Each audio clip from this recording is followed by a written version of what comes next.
And, when I talk about this, since the story's come out, I've done some interviews and I've talked about it. And I'm always careful to say that I don't know. And I don't think that I check every box of being a diagnosable Hmm. gambling addict, right? Most people say, most experts say that only between like 3 and 5% of gamblers will become full-blown addicts, but a much larger percentage will exhibit reckless or compulsive behaviors. And I think that my experience is not that uncommon. People might want to say that, that it just happened to be that this journalist kind of, was in the very small percentage of gamblers who were especially susceptible to addiction.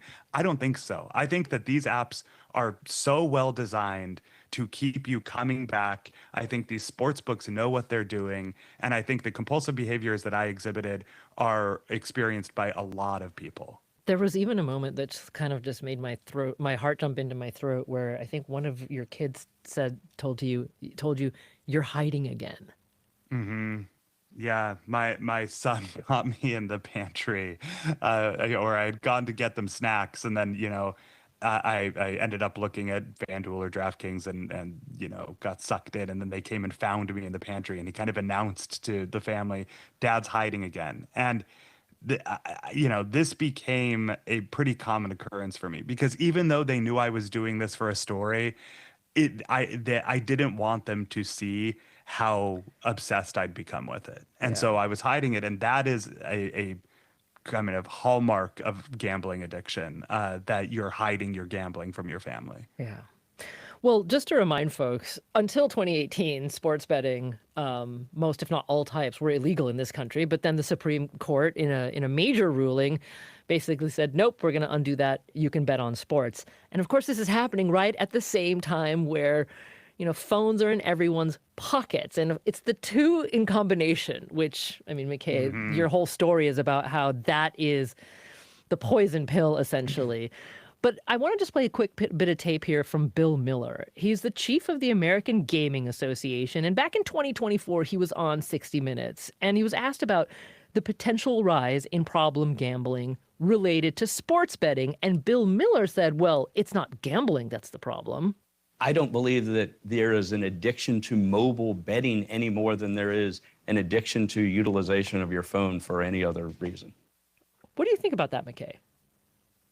Um, I think that it's half true. I think that clearly the online gambling epidemic has been supercharged by the omnipresence of smartphones, by the fact that it is so easily accessible.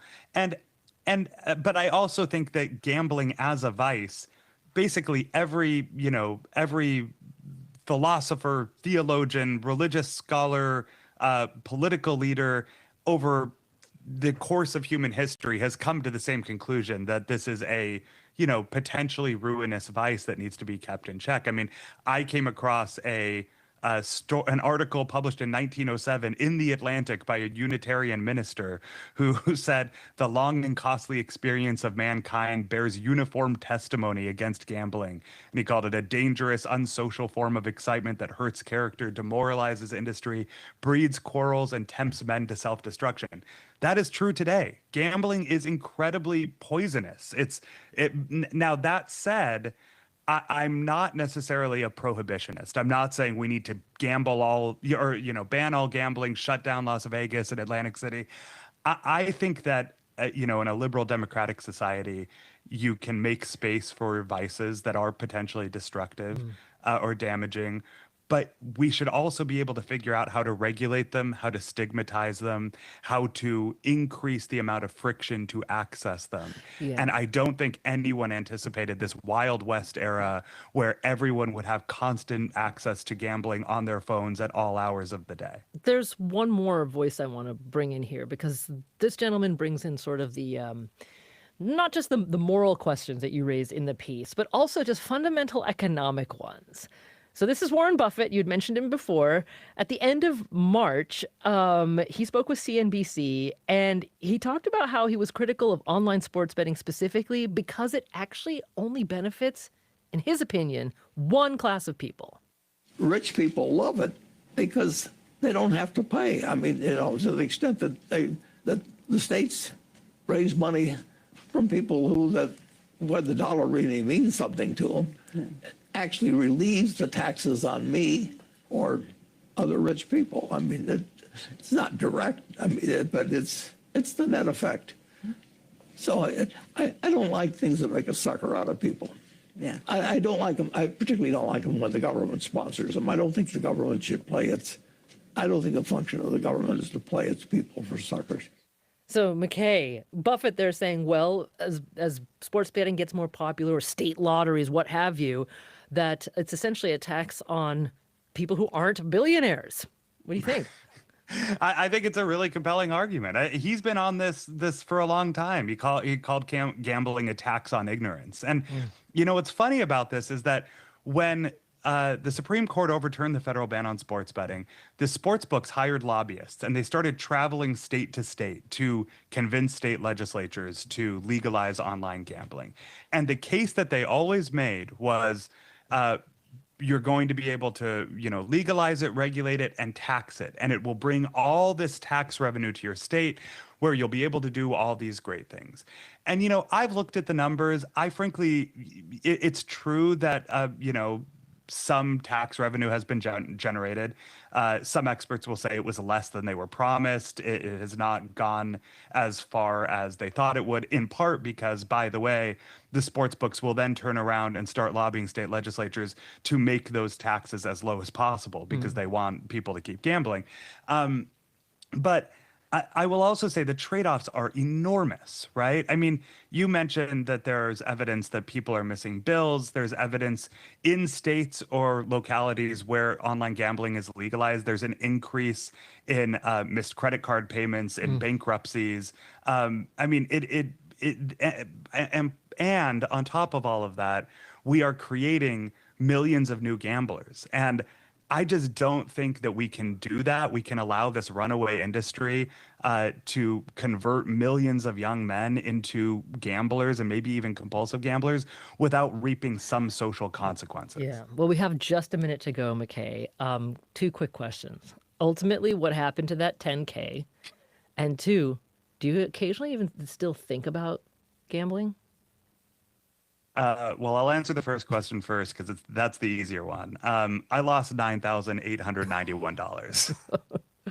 And that last $100 and change, I returned to the Atlantic with a note of apology. So that was my experience. But losing the money was not the worst part of the experience. And you mentioned, do I still think about it?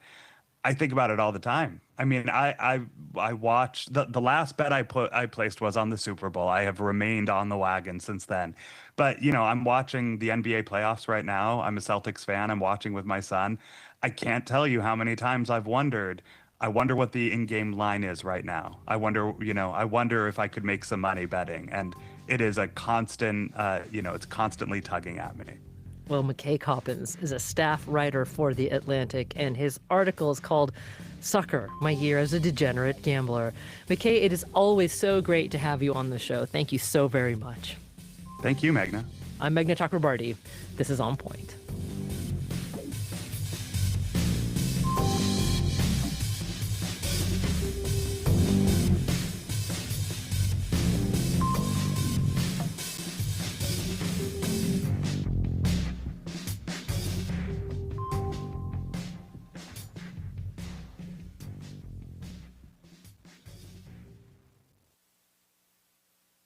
On Point is a production of WBUR Boston and is distributed by APM, American Public Media.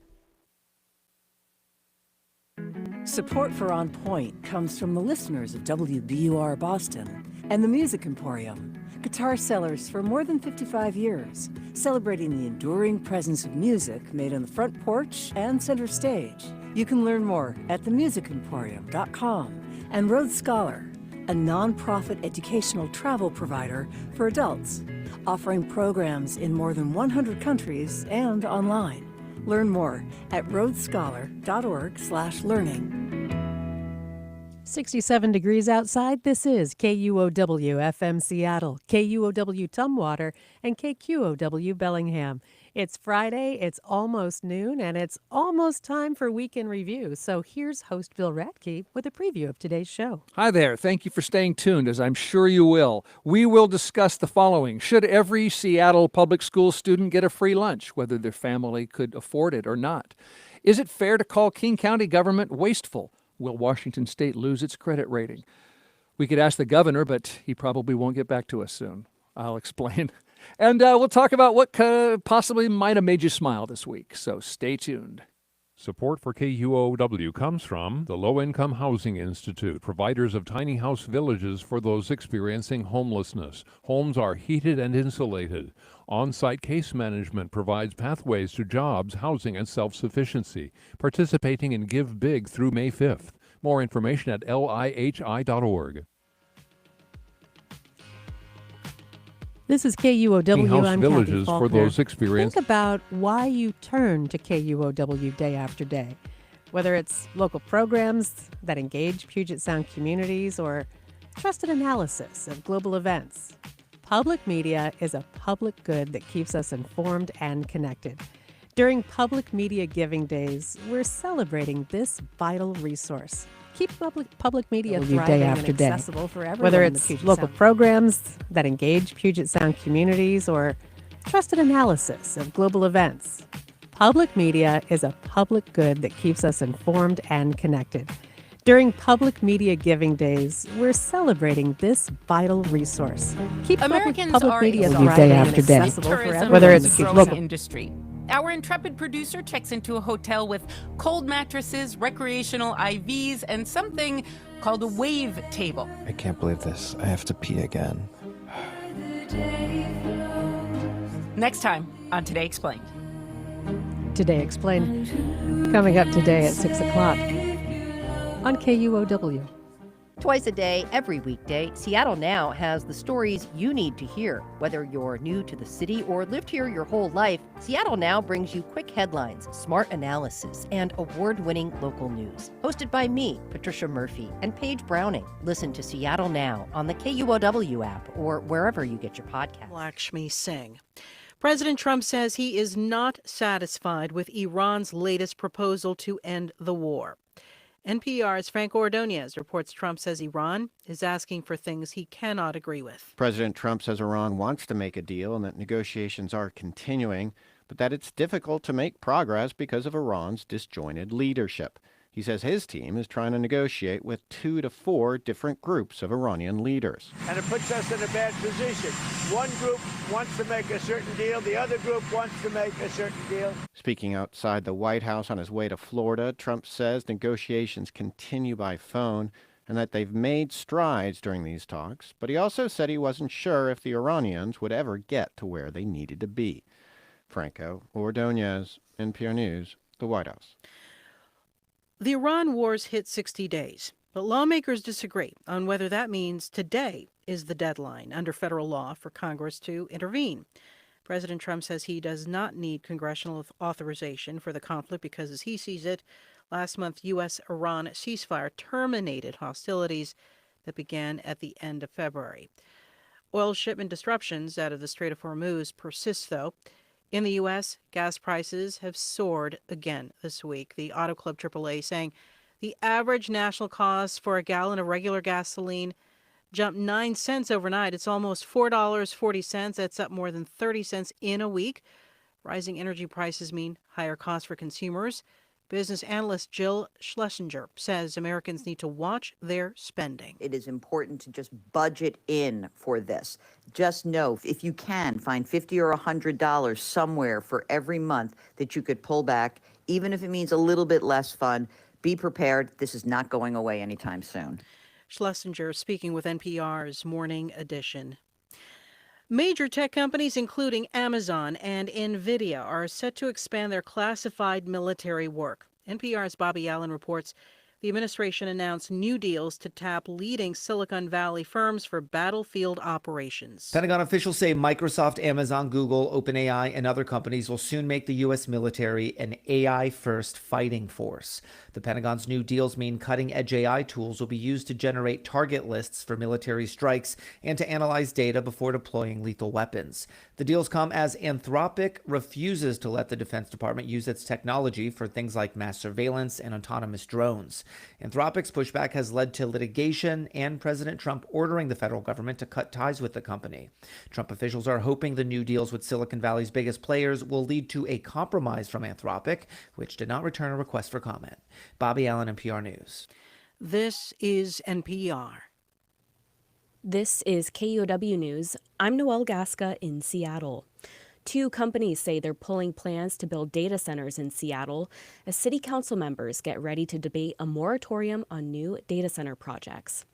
The Seattle Times reports Tukwila-based Saby and another company that hasn't been named withdrew their proposals. That's after some major backlash from the public and elected officials who worried the data centers will gobble up electricity and cause environmental damage.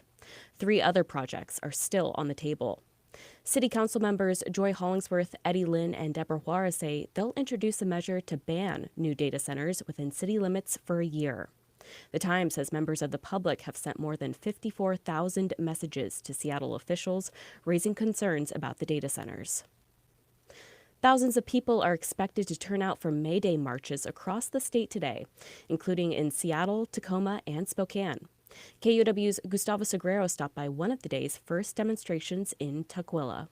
I'm out on Tukwila International Boulevard. Behind me is the Department of Homeland Security building, a sprawling 4-story complex where immigrants come daily to check in with ICE.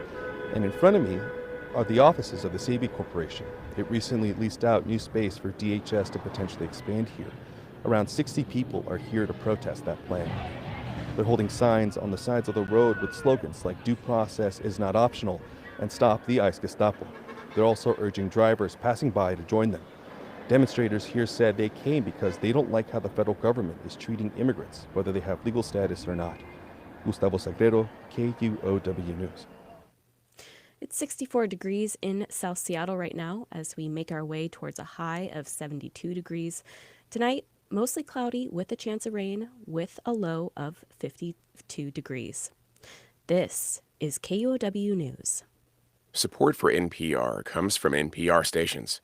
Other contributors include Bayer, who believes science is the relentless process of asking questions, testing, and trying again, even when it's not easy. Learn more at sciencedelivers.com. This is NPR. Welcome to Friday. Welcome to KUOW's Week in Review. My name is Bill Radke. You give us an hour and we'll catch you up on the week's big news with my panel, the Stranger news editor, Vivian McCall. Welcome back, Vivian. Hi, thank you for having me. Seattle Times editorial board editor, Alex Fryer. Welcome back, Alex. I'm actually not an editor, I'm a writer. So when I say editorial board editor, I should probably edit that. Just the truth in advertising here, not an editor. Writer, Alex Fryer, Ed board member. Thanks for coming. Yes. Do you still want to be here? Yes, I do. Okay. It's great to be here. Washington Observer writer, Jonathan Martin. Did I get that about right? Yep, you didn't screw that up. No. Wow. 2 out of 3. And there's an app thing called YouTube where you can watch the show if you like. I bet someone's watching right now, and I'm waving at the camera. Hi there. Thank you for someone liked my. I was told someone liked my powder blue sweater last week, so that's my pitch for watching. That's why you watch this program. Okay, let's talk about the news of the week. Seattle's mayor campaigned on the idea of making the city more affordable. And this week we found out that one of her affordability paths runs through the school system. Mayor Wilson announced she wants to spend money from the school levy that voters approved last year to provide more preschool all day and year-round with free tuition for most families, also free mental health services for all teenagers and young adults, and all Seattle students would be eligible for free school breakfasts and lunches. Alex Fryer, you got a problem with that? Well, I just want to say, truth in advertising, that I agree this is part of Mayor Wilson's rollout of her affordability agenda, but remember, this was passed by Seattle voters prior to her being elected. The Seattle the school same levy, election. yes. This is about the Family and Ed's levy. Yes, this is about how she would spend that money. The $1.3 billion that Seattle voters went for. Right. Well, the thing about that list of things that she's going to be funded is the free lunches. And immediately I began to think of, wasn't that Bob Ferguson's condition for approving the state income tax, is that we would have free lunches. So I was instantly confused by that. Who's going to be paying for the school lunches? And So the secondly, income tax is a maybe, right? Whether it's gonna go it was through. conditional on his supporting it, so it was kind of a big deal at the legislature at the time, is my understanding. Yeah. And the other thing is, I didn't understand why we're subsidizing wealthy families' school lunch program. And if you ask those families, do you want your dollar to go to free lunch, or could you make the peanut butter and jelly sandwich at home and a dollar goes to more tutors, more adults in the classroom, a whole lot of other things? I think the most parents, in my experience with Seattle Public Schools, would go for the latter. So that was my confusion about the school lunch thing. I'm also a little skeptical. I think the expanding the child care subsidies makes a lot of sense because it's a tremendous cost for young families with young kids. Alex is right that the universal free school lunches was a condition that Ferguson put on the passage of the millionaire's tax in the legislature. I think the argument for that was that if it's universal, there's no stigma attached to having everybody's free, so there's no kids that have like a special card or special line. Yeah. That's real for kids. Yeah. I mean, it's and at the state level, it was real money. It was about $140 million. Again, I think that Alex and I both had kids in the school district, and I think we could probably afford to have our kids, pay for the school lunch cards. At the state level, we talk about $140 million. I think there's a long list of asks of school districts and real flashing red lights about fiscal sustainability for school districts. They cut a great program called Transition to Kindergarten, which paid for high quality childcare for kids, particularly in rural areas where there's not a lot of good preschool. They whacked rural school districts funding on a complicated funding formula. So I think if you stacked the needs of schools, I don't think that free school lunches for middle class and upper class folks would probably be at the top of the list. I think it is more of a philosophical question about what a lunch program is. Like, money is obviously part of this. But, do you want to make this a public good? Like a library, it's something we can all access, even though, us in this room, I'm sure we could go out and buy a book. But sure, it's a great benefit that we can go to the library.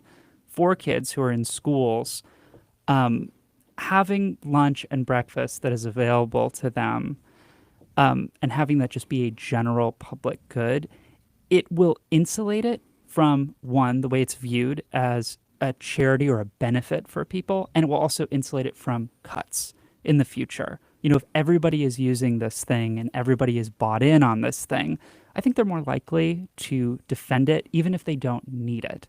So I actually think it is a good idea. I don't see any reason not to do it. To your point about the philosophy of it, Mayor Wilson's office said K-12 education is free and universal, and the basic nutrition you need to be ready to learn is going to be free and universal too.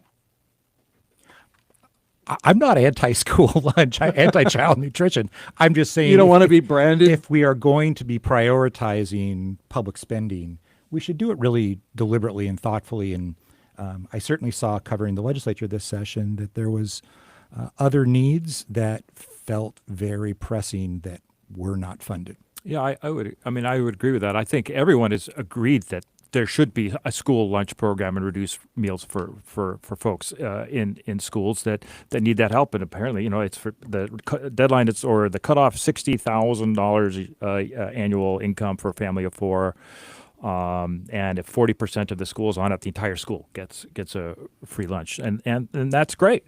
But when you're subsidizing people who didn't ask for it, I don't remember anyone clamoring for this who could afford to send that kid with a lunch card or a sack lunch or whatever. Then it becomes a choice, and I don't know why this would be an entitlement. It should be a choice of where you spend that dollar. And I think that you get more bang for a buck on things that all the school would enjoy: tutors, extended help in the classroom, or some of the programs Jonathan mentioned. The connection between nutrition and educational outcomes is so great that I think it is actually a worthwhile investment. If you want to see kids succeeding in schools, you also, frankly, you don't know what's going on in people's homes. There are plenty of people who have the money for the lunch, but you never know if somebody isn't getting access to what they need. And I think these blanket public good programs for essential needs are beneficial generally. And I think here as well. To that point, the question of whether it's worth it or not, that's obviously debatable. But it is true that the it's not always an individual kid doesn't necessarily get the healthy food they need at home, whether it's just some parents are just not good at that part of parenting, or it's a matter of logistics or time or just attention, and it's just a different way to think about nutrition access. I mean, for better or for worse. Vivian's right that there is a great connection between nutrition and learning. I think if we were going to do something with school lunches, I'd like to have better quality school lunches. I was a little bit appalled seeing what my kids were getting in the school cafeteria. What were they getting? I think everybody's kind of public schools had a school lunch, and it's not oftentimes the best quality stuff. Although I think they got rid of the chocolate milk, didn't they? Right. Or is that a vitamin now or something? I did go down a rabbit hole on YouTube of the Japanese school lunches. I don't know if anybody's done that, but it's like I haven't. They are remarkably. They're beautiful school lunches. Japanese school lunches. Just the term makes me hungry. I know. What do you get? Like a bento box, basically, of like looks all very delicious, fresh. There's another idea for Katie Wilson. Yeah. Well, you know whose idea it is? It is a Trump administration's MAHA, Make America Healthy idea. So, bento boxes specifically? Well, getting rid of ultra processed foods and no more added sugars. It's kind of a Kennedy type thing. Well, what about that? Would that change your mind if you knew that the school lunch and breakfast were going to be very healthy? Because I'm often, if my kid's late, maybe I'm helping him out with a 60-second PBJ. That's not, but if they're getting edamame or whatever it is, vegetables and salads and stuff. I'll join them for lunch. I'll join them. You will have to get the fluoride at home, but that is okay. Self-administer the fluoride. Right, exactly. All right. This still has to go through the city council. This idea of how to spend this levy money. Do you think it's going to pass? What do you think the city council debate's going to be like on this? I don't know. I looked at the bill that the voters passed to see if there was any mention specifically of free lunch, and there's not. So I don't know. So it's not like voters said yes to universal meals. I could see them passing this. I could also see them not passing this. Yeah. Okay. And by the way, as a weird footnote, somebody fired a gun near the news conference while this is being announced, and police rushed the mayor away. But there's been no suggestion that I've heard that there was the shots had anything to do with related events whatsoever. When I first saw the news alert, I was like, oh, yeah, right. But no, right. We're getting used to that kind of thing. Anyway, all these ideas about breakfasts and lunch and more mental health services and preschool, all that will go through the city council. I think they're not going to take it up until June or so. So we will follow that for you. Let us talk about, I don't know whether you think universal school meals are government waste or not, but that's my segue anyway, because we're going to talk about ineffective government news. We have some city council, King County council members this week trying to dissolve the regional homelessness authority after an audit found that agency cannot account for $8 million in public funds and $4.5 million in overspending. And we discussed this a little bit last week, this idea, Jonathan, of dissolving the regional homelessness authority. If I understand you right, you think the criticism of the agency is overblown? No, I don't think it's overblown. That forensic examination of their books was awful. Yeah. And there's been also a series of indications this is a very badly run organization. They're having trouble paying their bills. There's a bunch of staff fights. They've got just a bunch of operational issues. I come from the perspective, I managed the Project Homeless team at the Seattle Times for several years. And so I had a real good close look at the homelessness system before there was a regional homeless authority. And I'd like to remind people that we got to this idea of regionalization, which was to bring in suburban regional partners is not just a Seattle problem. B, have a coordinated strategy across, this incredibly large county. And also to try and take a little bit of the politics out of these decisions. The city council, particularly, would dole out funding and then create contracts that did not oftentimes have the best outcomes. There was a homelessness emergency declared in the previous system before the Regional Homeless Authority. So my skepticism is that if they can get this organization back and have their fiscal books in order, just there's some real basic structural problems. But the idea of having a coordinated cross-jurisdiction approach to solving the number one problem that voters say does still make sense. Any disagreement with that? The question is this new CEO the person to actually make that happen? There has been in the Observer reported a couple of indications that she's done things that seem to be turning things in the right direction. She's got more regional cities on board. They're convening strategy sessions to deal with the new federal funding availabilities. Trump has messed with federal homelessness funding.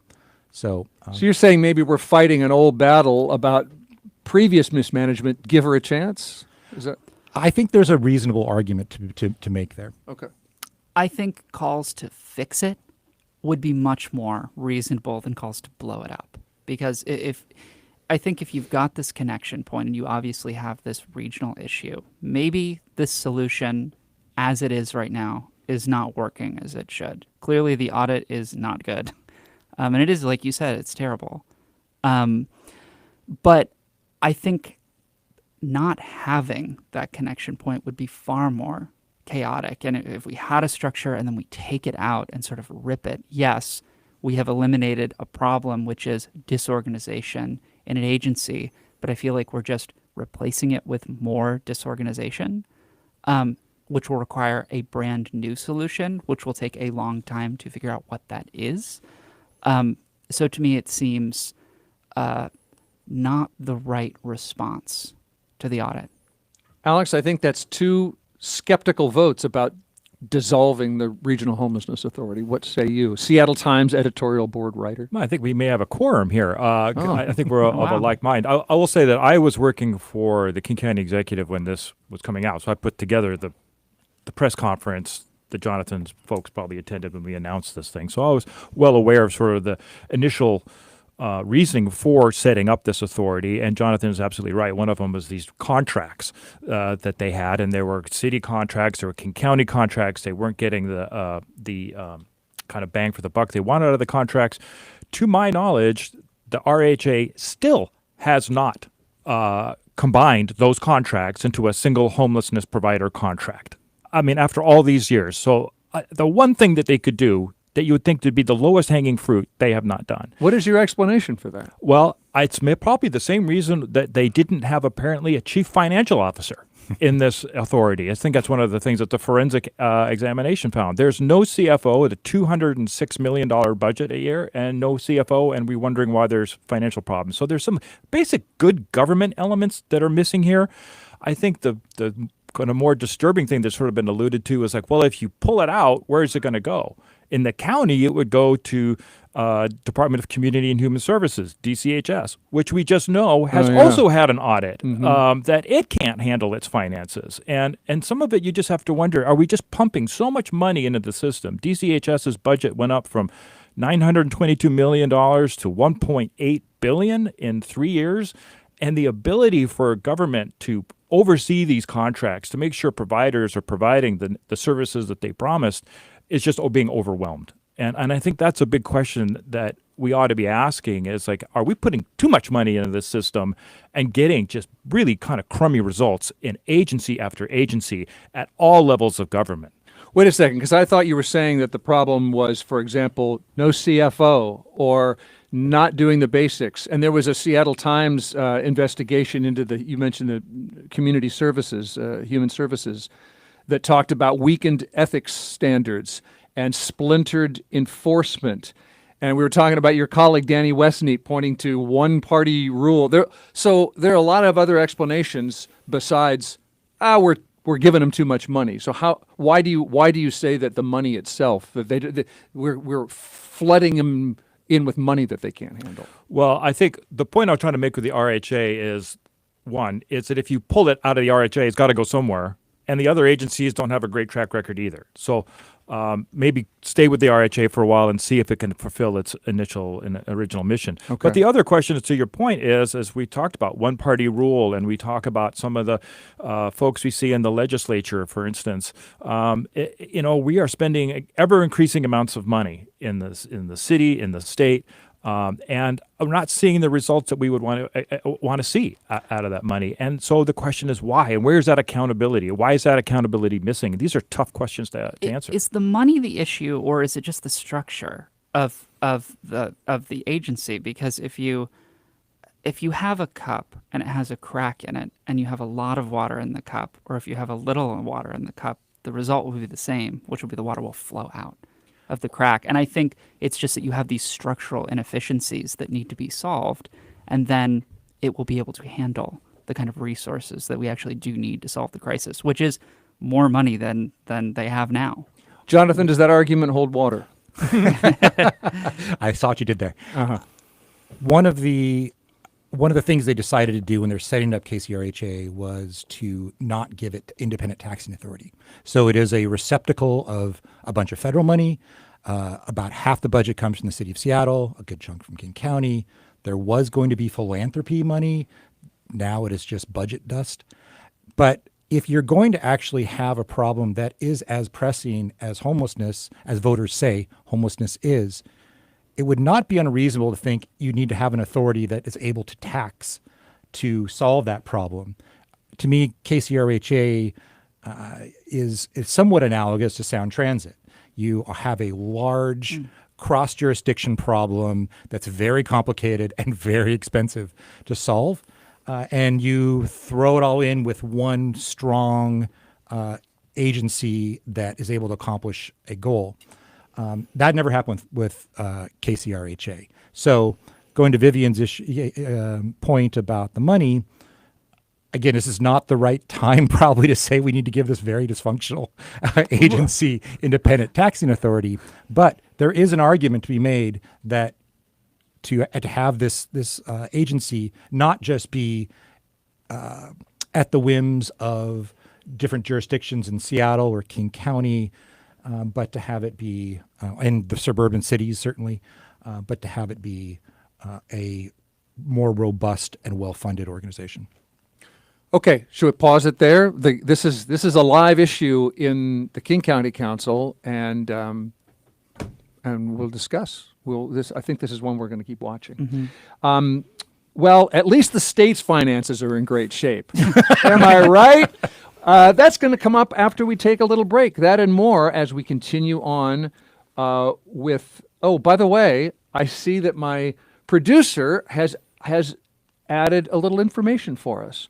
Thank you, Kevin. It says that Jonathan mentioned Japanese school lunches. Is this an email from a listener, or is this come up producer after we work? take Okay. So you mentioned Japanese school lunches. Apparently, Japanese school lunches are typically made from scratch, featuring rice, fish, soup, and vegetables, costing about $2.50 per meal. Oh, I see a listener on YouTube watching us says French school lunches are amazing as well. French school lunches are structured 4-course hot meals designed to provide balanced nutrition, featuring a starter, salad/veggies, main dish, cheese, and dessert, emphasizing quality. Regulations mandate that 50% of food is sustainable and include fresh bread, water, and varied menus, and champagne. I was going to say no wine. You beat me to it. No wine. Okay, that's a filling amount of information for you. We're going to take a break and come right back.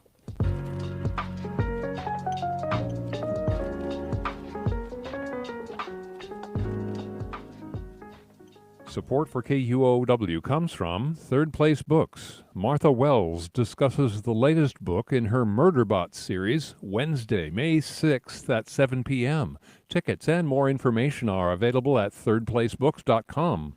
And from UW's Addictions, Drug, and Alcohol Institute, looking for participants in a clinical trial to test an investigational GLP-1 drug to help people reduce or stop their alcohol use. More about eligibility is at adai.uw.edu.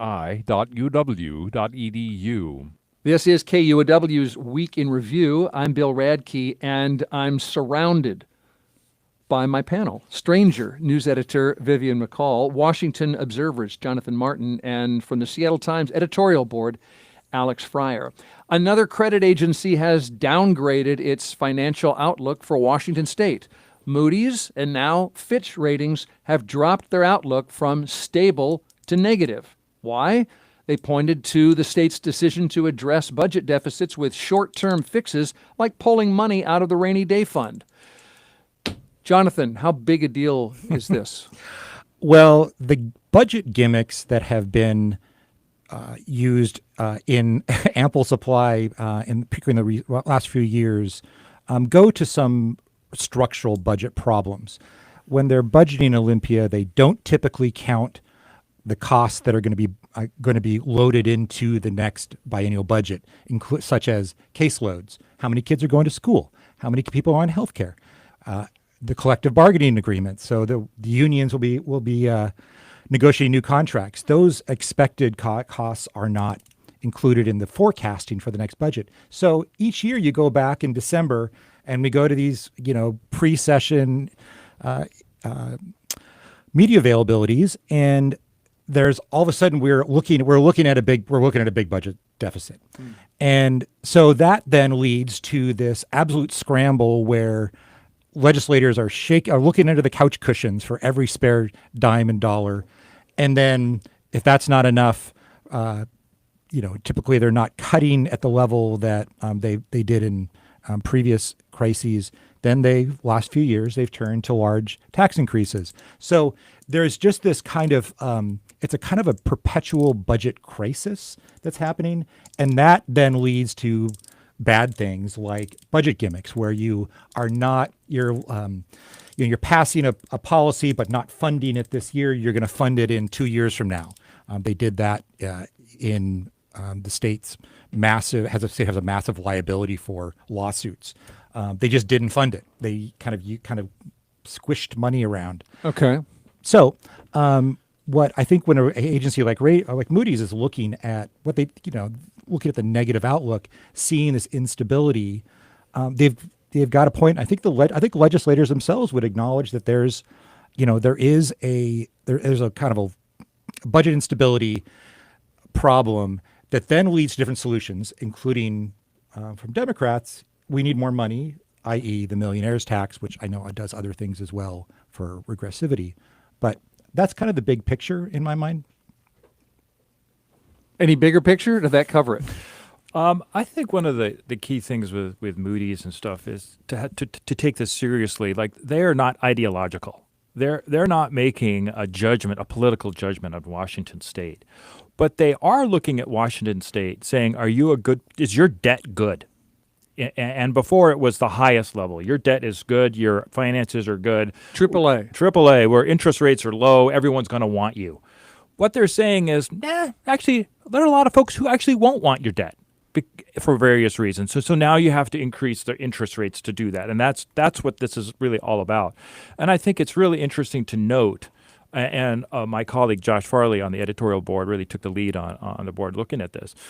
And talking to the state treasurer and his concerns about this, but the percentage of total financial reserves for revenues that Washington has compared to every other state in the union, we are 50 out of 50. We are the lowest to have that percentage of reserves in terms of revenue. Remember that in Arkansas, they used to say, "Thank goodness for Mississippi," because all our state measured. Well, Mississippi is above us, right? They're actually 49th out of 50, but it goes on from there. And I think that's what was really concerning, is we're dipping into rainy day funds where there is also not the commensurate sort of emergency that you would see, like we're in a really bad way here. We need to make some changes because we're in a fiscal emergency. It tends to be able to invoke the rainy day crisis. Part of that was because job growth was expected to be so slow. But you don't hear from our state leaders we need to increase job growth in the state of Washington. It's about taxation. It's about revenues. And so I think that's to be concerning that when a financial entity like Moody's, now Fitch, you say, has downgraded Washington, it's sending a pretty clear signals to lawmakers that they're not, folks out in the country that are looking at Washington just aren't buying it. Not to fact check you, I did just look. It is 49th out of 50, Oh, which is Mississippi. So it's not that big of a difference. But we also are 49th out of 50 in terms of regressive tax structure in this country, which is on the up and up. We used to be at the very bottom. Right. But I think that naturally a state that has a regressive tax structure is going to have problems with revenue, and a state with revenue problems is going to have trouble balancing the books, or at least be at a serious disadvantage when it comes to budgeting. And I think if we were in a situation where, all of our programs were so wildly well-funded that, clearly we need to be cutting in various areas so we can Austerity. just survive. Yeah, austerity. But I don't think that is the case. We have a lot of programs that are, really underfunded in this state. If you look at how public education is funded in this state, we are not at the level that we really should be. We're under by quite a few percentage points of our budget. But do these ratings agencies take into what does regressivity have to do with it has the credit to do outlook? It has to do with the situation that we're in, and why did we get to the point where we're having such trouble with our reserves? Why are we having such trouble balancing our budget? Why is our financial picture not as good as it really should be? And why do people not want to take on our debt? Well, we're not taking in enough money, and it puts us in a bad position again and again and again, where we're looking, like you were just saying, under the couch cushions every year to try to make it work. I think it's a interesting perspective, because you said it's, not being able to get enough money into the system. And I think one might argue it's a spending problem, that we're spending more and more over every year. And the term austerity, I think it's interesting in this debate, because I always think of Greece after the financial meltdown in 08, when they had this austerity thing and it was awful and people were rioting and all that kind of stuff. And you realize, why did that happen? They had a ballooning debt, they had borrowed too much, and global lenders said, you need to get your house in order. And that's kind of what's happening with Moody's. A far more dramatic example, right? Of course. But it's still the same factors that led Greece to get into that problem. Washington is also facing that problem. So one might argue, do it now and get your house in order now, or else it'll become, these are warnings, I believe, from the rating agencies. If the interest rates do start going up on debt, we will pay more of our tax money towards Wall Street financiers than we are getting services, and that's going to be a big problem. Part of the surprise deficit issue I just raised was that the economic growth has also not been where it was in particularly in the mid 20-teens. Seattle economy was basically floating the entire state budget. The economic forecast at the beginning of the session had zero job growth for the next year statewide. A real indication that, I love to see people employed. I like to be employed. Let's have more people employed.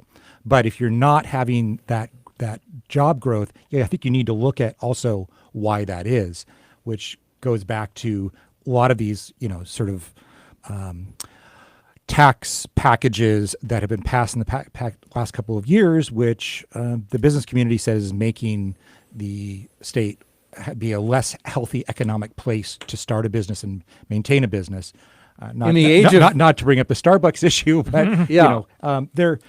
But you're putting a lot on taxes as opposed to any other larger economic factors and artificial intelligence and all kinds of that's always happening in the economy. Absolutely. I'm not an economist, and I don't want to play one on KOW. But we did just pass the largest tax package in state history just a year ago. And the part of this session was spent rolling back some of those tax increases because they saw the unintended consequences of that. And some of those were passed with very little oversight and very little time for lawmakers to really understand what they were doing, which I think is part of that. It's incredible to see how compressed the legislative cycle is. We perhaps should have a full-time legislature, that's but that's a whole different thing. Issue. But yes, that leads to problems. Yeah. Okay. Any last words? We about cover that debate for now. The credit outlook a warning light, whatever your preferred solution is. Yes. There is one thing that is happening now in the budget. Again, legislators acknowledging this chaotic, annual crises. They did put together a budget sustainability task force with like high-level executives, legislators, and looking at some of these fundamental issues, both how we budget and then also next year they'll be looking at state agencies and looking at, going to the point about Alex's point about a spending problem, looking at what we're getting out of state agencies. Task force, I know I start to roll my eyes and go to sleep, but it's not nothing. It was really requested by the business community that was, again, seeing the economic landscape shift in this budgeting cycle. Yeah, I know the business community was really interested in having that, but there are a lot of task forces and studies and Olympia that are put on a shelf, and I know. it is. So. I have an idea. Why don't we ask some state agencies and the governor about this and get a quick response? Oh, yeah. What I mean is, the news site Axios reported this week that since Governor Ferguson took office, communications with the public has slowed down. On the KUOW podcast Sound Politics, Axios Seattle reporter Melissa Santos told my colleague Scott Greenstone that not only does Governor Ferguson rarely talk to the news media, state agencies now have to get most of their statements approved by the governor's office. You wrote about one state epidemiologist having his talking points reviewed by the governor before an interview about bird flu. So that's what you have to wonder. It's like, Governor, are you more of an expert on bird flu than the state epidemiologist who's like a UW guy who like is the state disease guy who's a doctor? Right. So that did raise flags for me saying, well, what would the governor be adding exactly to that? Okay, that was 2 journalists. And before I let 3 more journalists comment, I must ask you on behalf of your listeners who always want to know why should I care, is this nothing more than state workers not liking to be micromanaged and journalists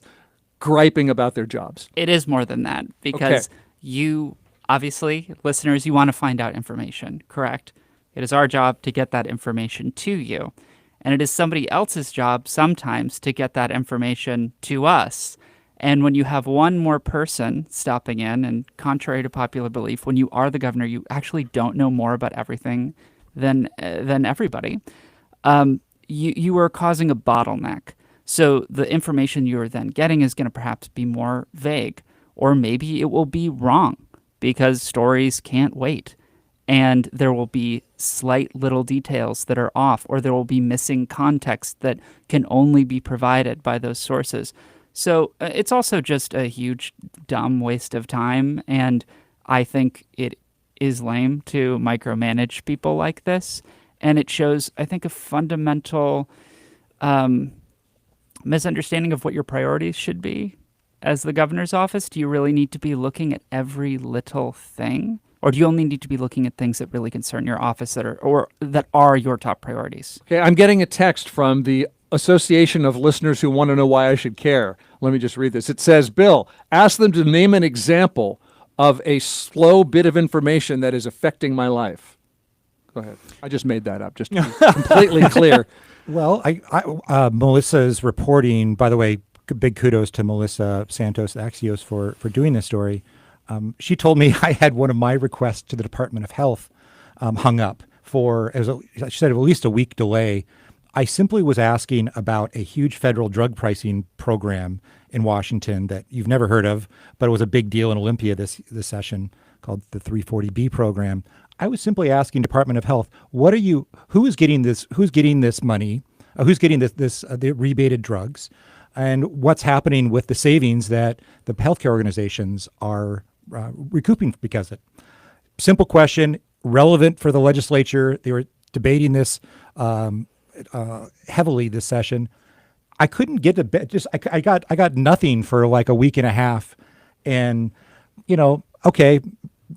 Jonathan Martin having to twiddle his thumbs for a week and a half. I don't know if you care, but there's also a point here about Bob Ferguson has said on the campaign trail and as governor, I just want to do what works. He's got this kind of very pragmatic messaging about making government function, which I think the readers would care about. What this control from his office does give us a signal about how he's governing. And going to the second point about his lack of media availabilities, it also leads people, I think people don't quite know what to make of this governor. You know, he came out of the gate, first session, said he played a kind of a hard kind of fiscal, kind of more of a moderate fiscal conservative line, and completely reversed himself at the end of session. Who is this guy that signed a bunch of big tax increases? Yeah, signed the biggest tax increase in state history. So this session, a little bit of that with the millionaire's tax as well. He drew some hard lines, and then at the end of the day, he signed it without many of his red lines in there. So the transparency related to what Vivian was just saying is both it's a signal of his governance, and it also is depriving the public of knowing really who their leaders are. Right, but how could he have time to to speak to the media if he's spending all this time approving everybody else's comments to the media? It's a very busy job. Busy job. Alex Fryer, the governor's office, responded that Governor Ferguson is almost always available to take questions at media events, and that they told Axios that the state has dozens of agencies and they, quote, need to be communicating with each other and with the governor's office. So it might be slower than we journalists would like, but what about, hey, maybe they're being more careful and deliberate than past. By the way, Axios talked to past governor staffers who said, yeah, we didn't have anything like this level of pass-through, whatever you want to call it. Yeah. In past careers, I have worked in the executive branch for a mayor and a King County executive as communications director. And yeah, I believe that the executive has the ability to look at executive branch departments and make sure that there's message discipline and everyone are saying the same thing. And you are, in fact, carrying the message for your elected leader. I think that's an appropriate role for a communications director in Olympia do for Bob Ferguson. What you seem to have here is something next level. On that. And I think what was important when you do this job as communications directors, have trust in those departments that they will flag to you that this is potentially something that is the governor's office or the mayor's office or what have you, it will want to know about. Your elected may be asked about it, so you should know that this is what's happening. And, hey, we're doing redoing the road on I-5 on Saturday to Sunday, and look out for that, or so routine stuff. Department of Health, as you mentioned, they say they have to release all news releases, interview requests, and media inquiries to the governor's office from Department of Health. No, you don't. No. There's plenty that would probably go through the system that folks should know about, measles and whatnot, that the governor's office doesn't need to weigh in on. So to me, I don't want to put Bob Ferguson on the couch, but I wonder about his makeup. Like, are you simply not trusting of your own team, and you don't trust state government, the apparatus, and so you want to have direct oversight? Or are you, a little bit of a control freak that just can't let go? Yeah. And so that is, I think, a question for me. Effective organizations, they have people who trust delegation, that they can pass off tasks to people, and those tasks will get done. And yeah, that is not, I think, necessarily a good sign. Okay, I'm making an executive decision. I'm not passing this through comms. We are just going to take a break, and that's what we're doing. Okay, anybody here with a problem with that? Thank you. Okay, we're going to be right back with more Week in Review. We'll catch up on a few stories we haven't had a chance to mention, and I'll ask my panelists what made them smile this week. So please come back.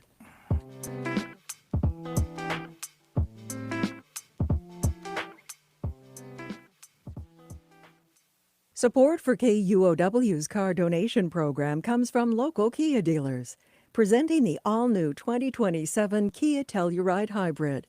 With a turbocharged hybrid engine that gets an estimated 35 miles per gallon combined. More info at kia.com.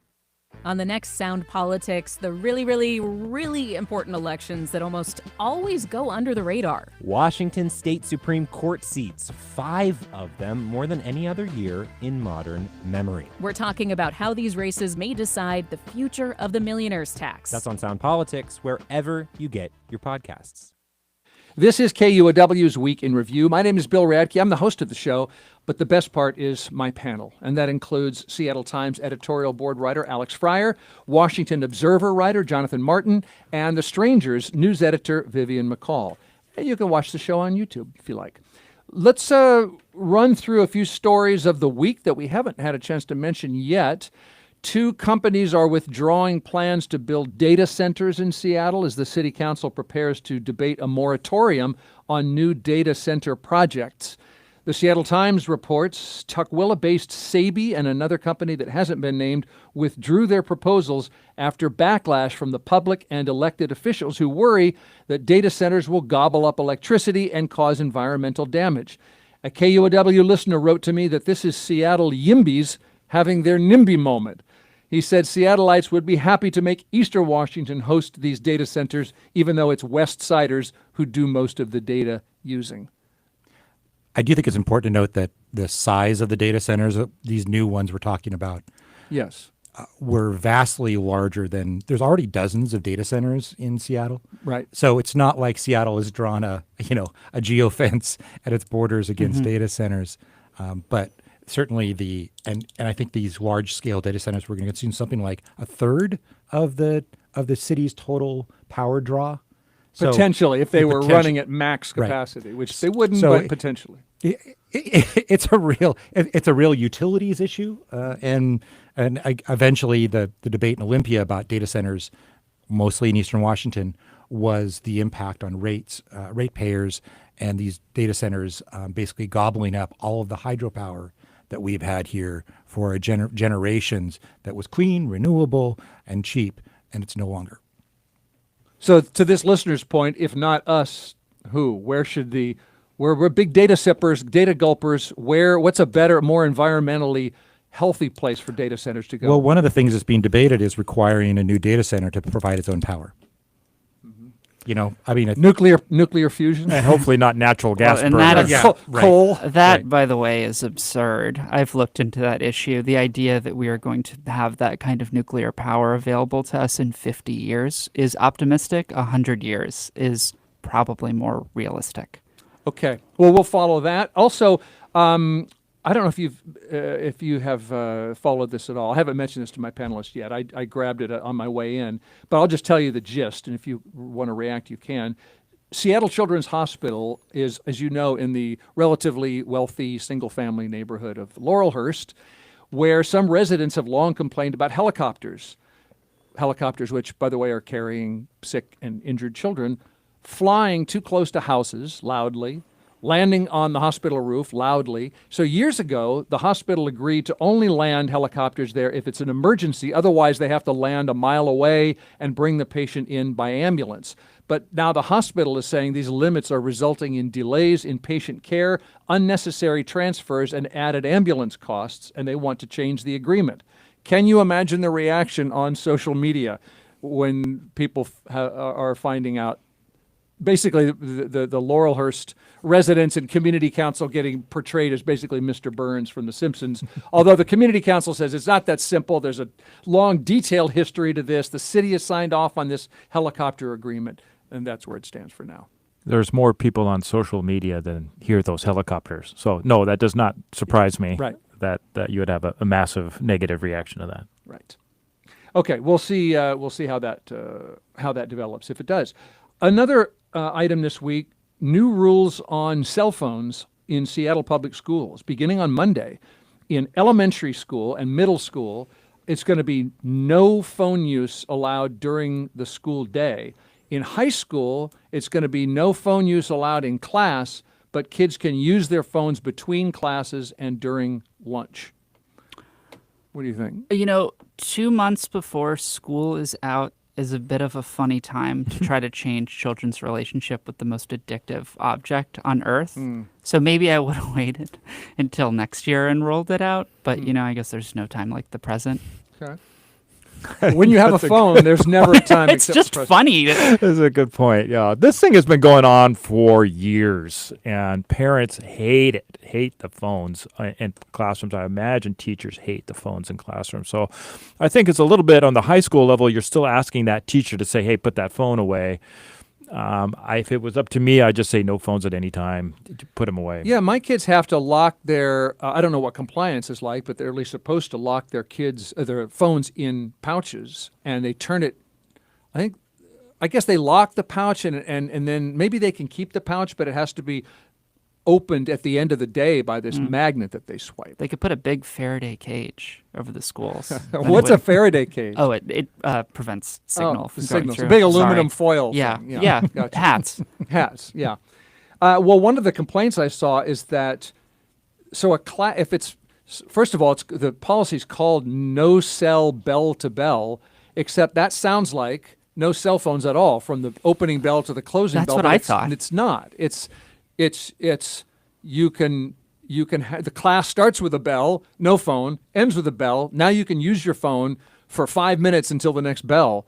And so one of the complaints is that, well, so kids are on their phones in that 5 minutes, the next class is about to start. Not only are they mentally pulled away, but it's up to the teachers to get them off their phones. And some teachers aren't going to bother with that, which, by the way, is a kind of selective enforcement, which also invites its own arguments over why it's being enforced how it is. It sounds, I don't know, I'm not in those meetings, but it sounds at least contentious. Yeah, it sounds like they need to use their phones to figure out who's buying lunch, I think. Healthy Japanese lunches, as we were discussing earlier. Okay, Seattle's green spaces are losing their soundtrack, according to a report called Birds Connect Seattle. The number of birds in Seattle parks dropped. They did go out of their way to say bird counts they track the trends, not exact populations, but a drop of 21% in bird population in our parks over the last 19 years. And the report blamed habitat loss, including tree canopy and shoreline changes, heavy use of parks, especially meadows, and declining insect populations. Yeah, I mean, that basically lines up with trends that we're seeing across North America, where, we are seeing these big declines in bird populations. And obviously it's affecting us here too. And it's definitely not a good thing. I love birds, and they're sort of an important part of the environment. It makes you wonder what's really going on here. I think it's a very, very complicated issue with so many variables that it's hard to put it on one particular thing. Well, I know that the nature assessment that Trump killed is out on the internet, and I looked it up, and it's, urban areas are losing natural habitat, and that contributes. It's not just parks. So when Katie Wilson's rolling out her comp plan proposals to build, taller, bigger, faster, you're going to lose trees, you're going to lose birds in that as well. So it's just something to be aware of. And apparently the big spring bird migration is about to happen here. And so the experts are recommending keep your cats indoors, reduce pesticide use, make windows safer for the birds, turn off the lights at night, and finally, go on a bird walk. Learn their names, learn their songs, because those connections build empathy. How do you make windows safer for birds? Well, I think there's decals maybe, and also just turning your lights off so they're not attracted, Oh, okay. I think is the idea. I didn't know birds could read. Oh, birds are excellent readers. It's little known. Okay, finally, I made time for you to tell me what made you smile this week. Was there any happy news, amusing news, hopeful news? Nope. Well, no, not really. I had a personal experience, and I will say that I was kayaking between Camino Island and Whidbey Island on Sunday and saw a gray whale out there in the waters, which is a magnificent sight. And I saw this morning there were reports of another gray whale death, and so I think there were 16 gray whale deaths in Washington State in April. So that is a disturbing trend, and malnutrition being one of the main reasons for that. But just seeing one of those amazing creatures in the wild and knowing that we share this planet with them is an amazing thing. Was that your first gray whale sighting? It was. Yes. Yeah, cool. Wow. What else? Me first. Well, there isn't a lot of good news, but I've been making a lot of extra time to read. I just finished Jurassic Park. It was a fun read. Never read it before. Jurassic Park. Yeah. How about that? I was to say something more broad, but to be honest with you, what's making me smile is I'm leaving for Italy next week. So if any readers or listeners have recommendations for what to do, and we're staying in Bologna, so send me. Try the school lunches. Yeah, the school lunches are sure they're excellent. They're probably very good. Non-puree. I think that's French. I'll also say this week, the Seattle Times reported that some website I've never heard of was quoting unnamed sources as saying that Meta CEO Mark Zuckerberg and Apple CEO Tim Cook are interested in owning at least part of the Seattle Seahawks. And then spokespeople for the billionaires denied the report, and this website said, never mind. But we got to dream for just a moment about Mark Zuckerberg and by dream, I mean in many cases, have nightmares, night terrors about Mark Zuckerberg owning the Seahawks. Would that change your fandom? Well, a phrase came to mind. It would be no Zuck, but you can substitute a word in there. So the idea of Mark Zuckerberg owning the Seahawks makes me puke. Wow. What about is it because he doesn't live here or because you don't like Facebook? I just completely distrust Mark Zuckerberg's motives for society. He's going to use AI to lay off 2 offensive guards and a nose Oh my tackle. God! You can just imagine the conspiracies about your cell phones being data being harvested while you're at Lumen Field. It's just what makes you say Zuck no. On that note, that was Alex Fryer, editorial board writer at the Seattle Times, and we have Washington Observer writer Jonathan Martin and the Strangers news editor Vivian McCall. What a joy! Thank you so much for being with us. Thank you. Thank you. That's Week in Review. It's produced by Kevin Kniestedt with Kathy Faulkner here on the radio board and social media help from Juan Pablo Chiquiza and production assistance from Hans Twite and Morgan White. And I'm Bill Radke saying see you in a week.